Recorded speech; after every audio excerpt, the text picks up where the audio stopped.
డాడీతో ఎట్లుంటుందంటే ఇక ఫ్రెండ్స్ మీ ఇద్దరం అన్నట్టు. డాడీ ఒక్కసారి వాక్యం చెప్తే ఆ వాక్యం ఎన్ని గంటలు అక్కడ అందరి ముందు చెప్తాడో అన్ని గంటలు మళ్ళీ మీ ఇద్దరం డిస్కస్ చేసుకునేటోళ్ళు. అంటే ఇంటర్ దానికి ఇక్కడే చదువుకున్నాను కదా, తర్వాత డిగ్రీకి ఎక్కడికన్నా వెళ్ళి చదువుదామని అనుకుంటే డాడీ అన్నారుగా, నువ్వు కూడా వెళ్ళిపోతావా కృప, వాళ్ళిద్దరు అంటే వెళ్ళిపోయారు, నువ్వు కూడా వెళ్ళిపోతావా అని నాకు వెళ్ళి చూసన్నారు. అంబులెన్స్ వచ్చింది, నేను డాడీని చూడాలి, ఫస్ట్ నన్ను వదలండి అని ఎంత వాళ్ళని కూడా కొట్టాను నేను. చూద్దామనే లోపు మొత్తం జనాలందరూ నిండిపోయారు.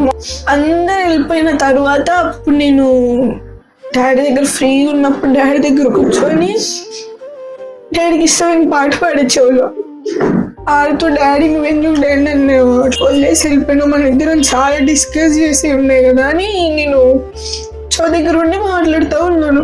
డాడీని సమాధి చేయడానికి వెళ్తున్నప్పుడు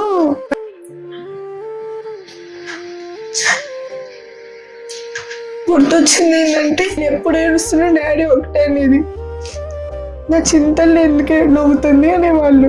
రోజు మార్నింగ్ వచ్చి తల మీద ఇట్లా నురుముతూ, లే కృప, లే ఇది కళ కాదు నిజం, ఇది కళ కాదు నిజం అంటూ ఉన్నాడు. డాడీ చనిపోయిన దగ్గర నుండి లేస్తా ఉంటే ఆ డైలాగ్ గుర్తొస్తుంది. నేను లేచేంత వరకు తా ఉంటుంది, ఇది కళ కాదు నిజం, ఇది కళ కాదు నిజం అనేవాడు. చిన్నకప్పుడు ఇది కళ కాదు నిజం అని నిజంగా మాట్లాడే ఒక వ్యక్తి ఇప్పుడు నిజంగా కళలోనే వచ్చి ఇది కళే ఇది నిజం కాదు అని. కళ అయితే ఎంతో బాగుండు, కాలం నిన్నగా మళ్ళీ వస్తే బాగుండు,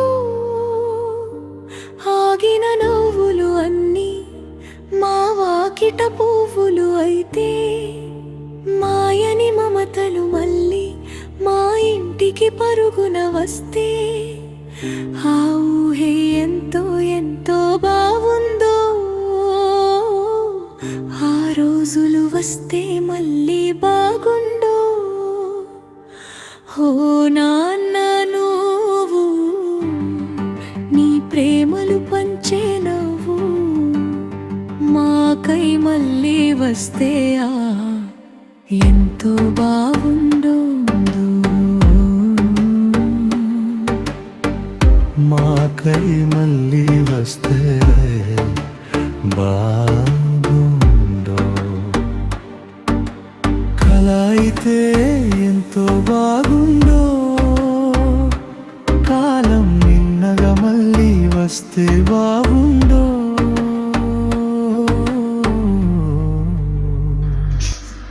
అనిపించింది.